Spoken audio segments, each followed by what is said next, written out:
जमीयत उलमाए इस्लाम JUI ने आम इंतखाबात में 50 से ज़ायद ख़वातीन को टिकट देने का ऐलान कर दिया। JUI रहनुमा राशिद सुमरू का कहना था कि सिंध के तमाम हलकों से सूबाई और कौमी असेंबली के लिए उम्मीदवार नामज़द किए हैं।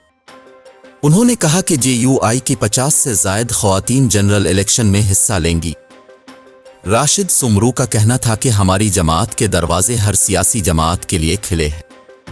ख्याल रहे कि गुज़िश्ता दिनों राशिद महमूद सुमरू ने पार्टी हिदायत पर लाड़काना से पीपल्स पार्टी के चेयरमैन बिलावल भुट्टो जरदारी के खिलाफ इलेक्शन लड़ने का ऐलान किया।